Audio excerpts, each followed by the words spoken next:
নমস্কার, আপনারা দেখছেন শুনছেন ট্রাভো নিউজ সংবাদ ভ্রমণ বিনোদন সারাক্ষণ। তেতে পুড়ে সারা পশ্চিমবঙ্গ গরমের জ্বালায়, অসহ্য গরমে মানুষ বেরোতে পারছে না, কিন্তু তারপরেও হচ্ছে বাধ্য হয়ে বেরোতে হয় অফিস কাছারি এবং স্কুল কলেজে। এই অবস্থায় শরীর কিভাবে সুস্থ রাখা যায়, মন সুস্থ রাখা যায়, স্বাস্থ্য কিভাবে ভালো রাখা যায়, সেই বিষয়ে আমরা কিছু পরামর্শ নেব।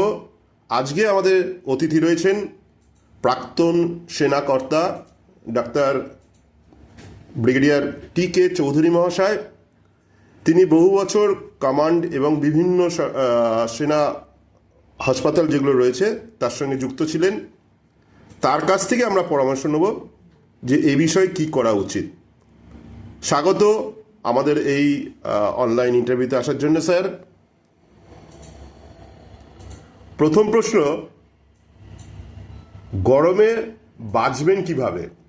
এই গরম কি সত্যি আগের সব রেকর্ড ভেঙে দিয়েছে? না, আগেও এরকমই গরম পড়তো। তো আগে গুলোতে বৃষ্টিটা এই সময় থেকেই শুরু হয়ে যেত, ইভেন মে মাসেও বৃষ্টি হতো। এইবার বৃষ্টিটা পিছিয়ে গেছে, সেই জন্য গরমটাকে অনেক বেশি অসহ্য এবং অনেক হিটস্ট্রোক কেসেস বেড়ে গেছে। আচ্ছা, মানুষ কোন ভুলগুলো সবচেয়ে বেশি করেছে যার ফলে হিটস্ট্রোকে আক্রান্ত হচ্ছে? সেটা হচ্ছে জল কম খাওয়া, রোদের মধ্যে ছাতা না নিয়ে বেরোনো, আচ্ছা, এই সঙ্গে জলের বোতল না রাখা, ছায়া নিয়ে না হাঁটা, সূর্যের আলোতে বেশি ফুটপাতে যেখানে সূর্যের আলো বাদিকে চলার জন্য হয়তো ওদিকে সূর্যের আলো বেশি, কিন্তু বাদিকে চলার জন্য ওই দিক দিয়েই হাঁটছে, গরমে তার শরীর উত্তপ্ত হয়ে যাচ্ছে। সেই জন্য হিটস্ট্রোক একজন মানুষকে কত দ্রুত মৃত্যুর ঝুঁকিতে পড়তে পারেন? মানে একটা মানুষ হিটস্ট্রোক হলে সে কি মৃত্যুর দিকেও যেতে পারে? হ্যাঁ, যদি সে আনঅ্যাটেন্ডেড থাকে তাহলে 10 থেকে 12 মিনিটের মধ্যে মৃত্যুও হতে পারে। আচ্ছা, কেননা রেসপিরেশনটা বন্ধ হয়ে গেলে পরেও 8 মিনিট আমাদের যে টাইডাল ভলিউম অফ অক্সিজেন থাকে লাংসে, সেটা দিয়ে রেসপিরেশন চলতে থাকে সারা শরীরে।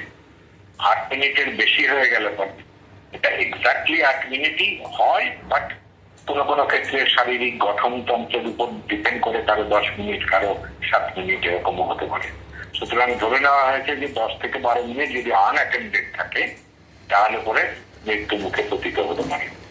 রাস্তায় কেউ হঠাৎ অজ্ঞান হয়ে গেল, তাহলে প্রথম 5 মিনিট আমরা কি করবেন? তিনি কি করবেন? সঙ্গে সঙ্গে কেউ সাইকেলে থাকলে সাইকেল থেকে নামবে, কেউ মোটরসাইকেল থাকলে মোটরসাইকেল বার করে দেবে, গাড়িতে থাকলে গাড়ি থেকে নেমে ওনাকে তুলে, যে অজ্ঞান হয়ে গেছে ওনাকে তুলে ছায়ার মধ্যে নিয়ে গেছে, ঠান্ডা জলের ছিটে দেবে আর ঠান্ডা জল মুখে দেওয়ার চেষ্টা করবে, খাওয়ানোর, শুইয়ে দেবে, মানে শবাসন যেটাকে বলি আমরা, শটান শুইয়ে দেবে, দিয়ে শার্ট প্যান্ট এর বাটন লুজ করে দেবে, জুতোটা খুলে দেবে আর পাটাকে তুলে একটু উঁচু করে ধরে রাখবে যাতে ব্লাড সার্কুলেশনটা বাড়ে। এই গরমে দেখা যায় ফ্রিজের বরফ, ঠান্ডা জল অথবা চিল্ড বিয়ার, মানে বিয়ার এইসব খায় মানুষে। এটা কি মানুষের খুব ক্ষতি করতে পারে, মানে ঠান্ডা জল বা ঠান্ডা বিয়ার? না, ক্ষতি করতে পারে না যদি আমি যে অ্যাডভাইস গুলো বলছি সেগুলো মেনে চলে। আমি রাস্তা দিয়ে যাচ্ছি, হোটেলে ঢুকেই বিয়ার খুলে নিলাম, বা বাড়িতে এসেছি ফ্রিজ খুলেই বিয়ার খুলে নিলাম, ঠান্ডা জলের বোতল খেয়ে নিলাম। নো, 3 মিনিটস অপেক্ষা করুন, বডির টেম্পারেচারটা কিছুটা নর্মালাইজের মধ্যে আসুক, তারপরে আপনি খেতে পারেন। আর সেটা যদি 3 মিনিট থেকে 5 মিনিট অপেক্ষা না করা হয় তাহলে পরে কি হবে, বডিটা বাইরে থেকে এসছে, প্রচন্ড গরম রয়েছে আউটার এনভায়রনমেন্ট, আর আপনি যদি তখন ভেতরে চিল্ড বিয়ার বা চিল্ড সফট ড্রিঙ্ক বা চিল্ড ওয়াটার দেন, তাহলে adaptation of body between inside and outside will be less, এবং তাতে হিস্টামিন সিক্রেশন হয় মাস্ট সেল থেকে, যেটাকে আমরা বলি না সর্দি গর্মি। হ্যাঁ। মাস্ট সেল আছে আমাদের এই নাকের মধ্যে আছে, ল্যারিংসে আছে, ফ্যারিংসে আছে, সেইগুলো স্টিমুলেটেড হয়ে যায়। স্টিমুলেটেড হয়ে ওরা হিস্টামিন সিক্রেশন করে। হিস্টামিন সিক্রেশনটাই ওই যে সর্দির উপর বের হয়, সর্দি গরমি লেগে যাবে। আচ্ছা। সেই কারণে অত তাড়াতাড়ি অত কোল্ড খাওয়া উচিত নয়। গরম থেকে এসে অন্তত পক্ষে 5-7 মিনিট অপেক্ষা করে তারপরে অল্প অল্প করে খেলে সেটা ভালো। আচ্ছা, এই গরমে, অসহ্য গরমে কোন 5টা খাবার জীবন বাঁচাতে সাহায্য করবে? প্রথম কথা হচ্ছে জল, প্লেন্টি অফ ওয়াটার ইনটেক। দ্বিতীয় কথা হচ্ছে ডাবের জল। তৃতীয় কথা হচ্ছে যদি আপনি জলের বোতল ক্যারি করেন তাহলে আপনি ওআরএস মিশ্রিত জলের বোতল ক্যারি করুন। That is the best. রাস্তাঘাটে চলতে গেলে, যদি গাড়িতে বসেন, ট্যাক্সিতে যেটার এসি নেই সেখানেও দরকার, বাইকে গেলে তো অবশ্যই দরকার, আর হেঁটে গেলেও অবশ্যই দরকার। ওআরএস মিশ্রিত জলটা খাওয়াটা হচ্ছে বেস্ট। সেকেন্ড হচ্ছে ডাবের জল। ডাবের জলের মধ্যে পটাশিয়ামটা পাবেন, আর অন্যান্য এলিমেন্টস গুলো ওই পরিমাণে পাবেন না যেটা বডির রিকোয়ারমেন্ট। আর ওআরএস এর মধ্যে সেগুলো সাইন্টিফিক হয়ে জানা আছে, সেখানে ওআরএস জল ক্যারি করা উচিত এই সময়টায়, পার্টিকুলারলি কলকাতায়। আর এই গরমে চা কফি কি শরীরকে আরো ডিহাইড্রেট করে? আর ডিহাইড্রেট করবে।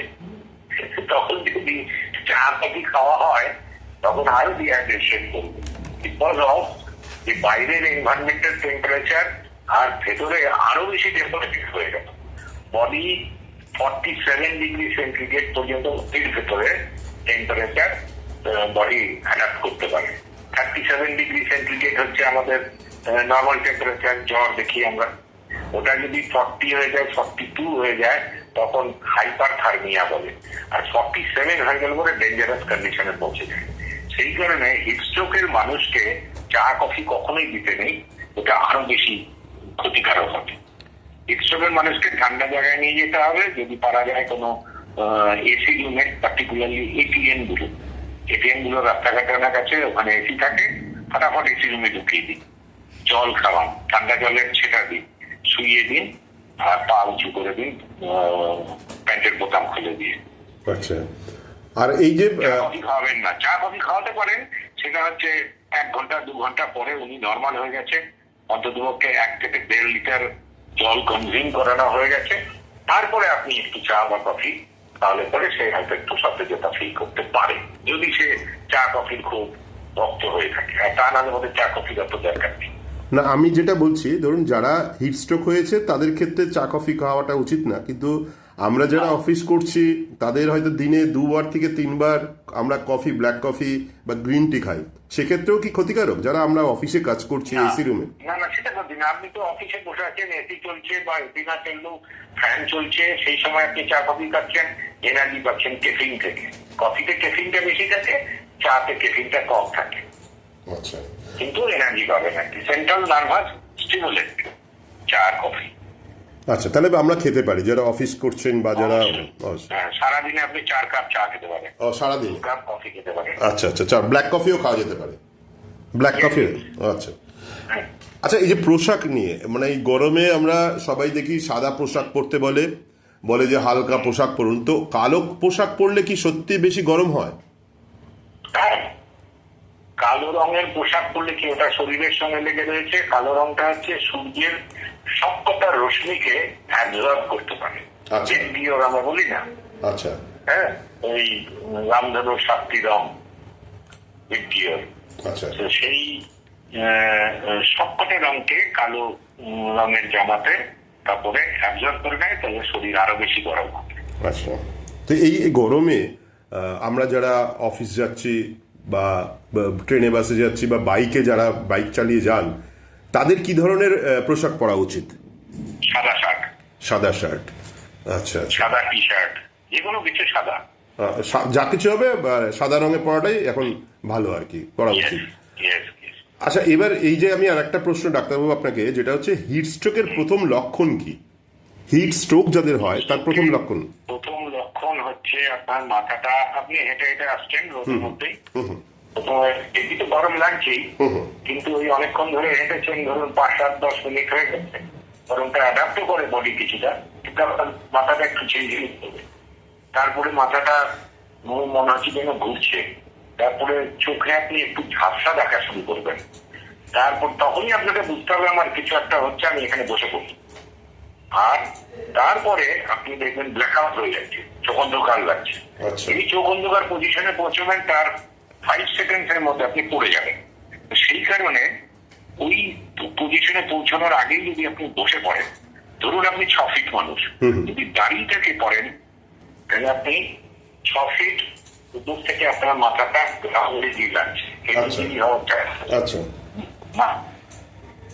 যখন বসে পড়েন তাহলে আপনার 2 ফিট হাইটে আপনার মাথাটা লাগবে, হেড ইঞ্জুরিটা কম এফেক্টেড হবে। আর আপনি যদি সময় পান, আপনি শুয়েই পড়লেন, ধুলো বালি যা খুশি তাকে থাকুক, কিচ্ছু হবে না করতে, শুয়ে পড়তে হবে, শুয়ে পড়ুন, তাহলে করে সব থেকে ভালো। আর যদি তখনও কনসাসনেস থাকে, আপনি বেল্ট খুলে ব্যাংকের বোতাম খুলে দিন, শার্টের বোতামও খোলার চেষ্টা করুন।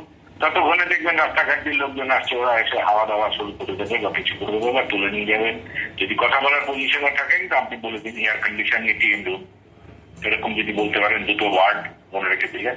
ওরা এটিএম কাউন্টার রাস্তায় রাস্তায় আছেই, সেখানে ঢুকে দিন, জল খাও, ওটাই ভালো। তারপরে আপনাকে গ্লুকোজ ওয়াটার বা রাস্তাঘাটের লোকেরাই আজকাল অনেক অনেক ভদ্র, তারা দেখবেন সফট ড্রিঙ্ক নিয়ে এসে খাইয়ে দেন। আরেকটা কথা, খাইয়ে আপনি ভালো হয়ে গেলেন, আপনার বাড়িতেও ফোন করে দিল, বাড়ির লোকজন এসে গেল, তখন ওই যে পথের লোকগুলো আপনাকে খাওয়া পয়সা গুলি দিয়ে দেবে, যাতে তার মধ্যে সেই ইয়েটা থাকে, ধর্মটা থাকে। আচ্ছা, বুঝতে পেরেছি। আচ্ছা, এই যে আপনি বললেন যে কথা বললাম, না কিছু মনে করবেন না। আচ্ছা, এই যে আপনি বললেন যে হিট স্ট্রোকটা হচ্ছে, বা তারপরেও তো মানুষকে কাজে বেরোতে হয়, ছেলে মেয়েদের স্কুল কলেজে যেতে হয়, এই দিনের মধ্যে কোন সময়টা সবচেয়ে বিপজ্জনক, যে সময়টা যতটা পারা যায় না বেরোলে নয় আর কি, এরকম কোন সময়টা? 10টা থেকে 4টে, আর ম্যাক্সিমাম হচ্ছে 12টা থেকে 3টে। আচ্ছা, 12টা থেকে 3টে হচ্ছে আপনার একদম বিপজ্জনক সময়, ম্যাক্সিমাম ডেঞ্জারাস। ওই সময় না বেরোনোই ভালো, বেরোলে পরে গাড়িতে থাকতে হবে। আর 10টা থেকে 4টে ধরে রাখুন বিপজ্জনক। এই এখন যে টেম্পারেচার চলছে, আর কলকাতাতে বা সাউথ বেঙ্গলে হিউমিডিটিটা অনেক বেশি, সেই জন্য 10টা থেকে 4টে পর্যন্ত না বেরোনোটাই ভালো। আর 12টা থেকে 3টে হচ্ছে সবচেয়ে বেশি বিপজ্জনক সময়, যে সময় এই সময় তো বেরোবেনই না, একদম বেরোনো যাচ্ছে। আর বাচ্চাকে স্কুল থেকে আনতে গেলে বলবেন যে আমি 1 ঘন্টা পরে আসবো, 3টের সময় স্কুল ছুটি হয়ে গেছে, 1 ঘন্টা পরে আসবে। বুঝতে পেরেছি, মানে এটাকে অ্যাভয়েড করতে হবে। আচ্ছা, এই সময় আমরা কত লিটার জল খাবো এই গরমের সময়? 3 লিটার। আর আইসক্রিম খাওয়া হ্যাঁ কি না, আর বলুন, মানে খাওয়াটা উচিত কি না? কি খাওয়া? আইসক্রিম খাওয়া। এখন তো এই গরমকালে আইসক্রিম খাওয়া হয় না, খাওয়া উচিত। আইসক্রিম এরকম গরমে চলতে চলতে আইসক্রিম খাওয়া, কোল্ড ড্রিঙ্কস খাওয়া, ওইটাই হয়ে যাবে। আপনি প্রচন্ড গরমে বাইরের পার্ট অফ দেহটা গরম রয়েছে, আর ভিতরে অনেক কোল্ড দিয়ে দিলেন আইসক্রিম বা কোল্ড ড্রিঙ্কস বা চিল বিয়ার, তাহলে পুরো বডি অ্যাডাপ্টেশন করতে পারবে না। আচ্ছা, তখন অসুবিধা তৈরি হবে। এই কারণে অপেক্ষা করে 5 মিনিট 10 মিনিট অপেক্ষা করে ছায়াতে বসলেন, নিয়ে পড়লেন, তারপর আস্তে আস্তে গল্প করতে হবে। আর এই ডাবের জল খাওয়া ভালো না লেবুর শরবত, কোনটা ভালো? ডাবের জলে আপনি শুধু পটাশিয়ামটা পাবেন, যেটা পটাশিয়াম আপনার ঘামের সঙ্গে মিল হয়ে যায়, ঠিক আছে, লস হয় অনেক। আর অন্যান্য মিনারেলস তো সবকিছুই ডাবের জলে আছে, কিন্তু কম পরিমাণে আছে। ওই সময় যদি আপনি লেবু জল খেতে পারেন, নুন দেওয়া, ডাবের জলে কিন্তু সোডিয়াম ক্লোরাইড থাকে না, পটাশিয়াম যৌগ থাকে। আর লেবু জলে, লেবু নুন জলে সোডিয়াম ক্লোরাইড থাকছে, আর সাইট্রিক অ্যাসিডও থাকছে, মানে ভিটামিন সি। এগুলো যে কোনো হিলিং এ ভিটামিন সি হচ্ছে সাইট্রিক অ্যাসিড বা অ্যাসকর্বিক অ্যাসিড হচ্ছে ক্যাটালিস্টের কাজ করে। সেই জন্য আমার মতে ওই আজকাল ছোট ছোট বোতল পাওয়া যায় 750 ml এর, ডাবল ওয়ার্ল্ড, যেটার মধ্যে ঠান্ডা জলটা ঠান্ডাই থাকে, যাতে ওআরএস নিয়ে যাওয়া উচিত, অথবা লেবু জল নুন দেওয়া। কারণ ঘামের সঙ্গে সোডিয়াম ক্লোরাইড অনেক বেরিয়ে যায়, ডাবের জলে সোডিয়াম ক্লোরাইডটা পাচ্ছেন না, কিন্তু তখন যদি আপনার কাছে ওআরএসও না থাকে, কোনো কিছু না থাকে, তাহলে আপনি ক্যাপিটালটাই খান। ক্যাপিটালে মিনারেলসও আছে এবং কম পরিমাণ আছে, বাট ওটাও কাজ। First preference ORS. শেষ প্রশ্ন, যদি মাত্র 3টে পরামর্শ আপনি দেন যেটা গোটা বাংলাকে গরমের বিপদ থেকে বাঁচাতে পারে আর কি, সেগুলো কি হবে?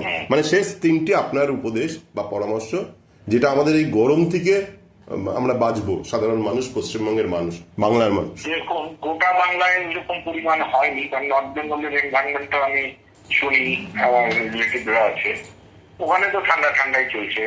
কখনো একদিন দুদিন গরম পড়ে, মানে ওই 30-32, ওদের ওখানে 40-42 কখনোই ওঠে না, 38 ওঠে না।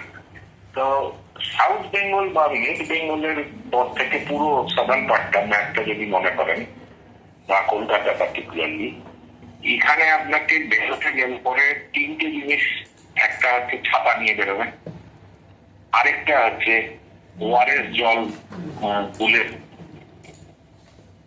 আর 3 নম্বর হচ্ছে হাঁটবেন আস্তে আস্তে, যাতে কাছাকাছি জায়গায় গিয়ে ছায়া পান, ওখানে দাঁড়াবেন, আবার হাঁটবেন একটুখানি, আবার ছায়াটা একটু দাঁড়াবেন, তাতে হার্ট রেটটাও কমে আসবে, মানে নর্মালাইজ হবে। হাঁটলে পরে তো হার্ট রেট বাড়ে, নর্মাল, এটা নর্মাল ফিজিওলজি, এটাতে ঘাবড়ানোর কিছু নেই। কিন্তু আপনি ছায়া পেলেন, একটু দাঁড়ালেন, 1 মিনিট দাঁড়ালেন, 1 মিনিট দাঁড়ালেই, আবার 2 মিনিট দাঁড়ালেই দেখবেন আপনার হার্ট রেটটা নর্মালাইজের দিকে আসছে, আবার হাঁটবেন। এই 3টে জিনিস দিয়ে যাদের বের হতেই হবে, এই 3টে জিনিস মেনটেন করতে হবে। আর যদি যাদের গাড়ি আছে, গাড়িতে এসি চালিয়ে দাঁড়িয়ে নিয়ে বেরিয়ে যাবে, কোনো অসুবিধা নেই, কিন্তু জলের বোতলটা রাখতে হবে, বা ওআরএস গুলের জল যেটা, সেটা রাখতে হবে, ওইটা বাঁচতে হবে।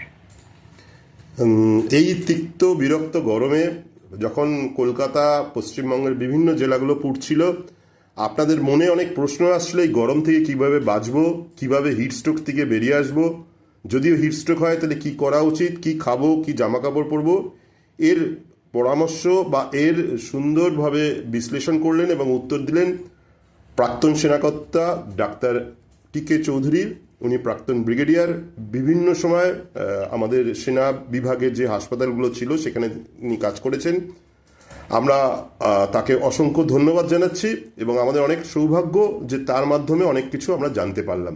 স্যার, আপনাকে অসংখ্য ধন্যবাদ এবং শুভেচ্ছা জানাচ্ছি।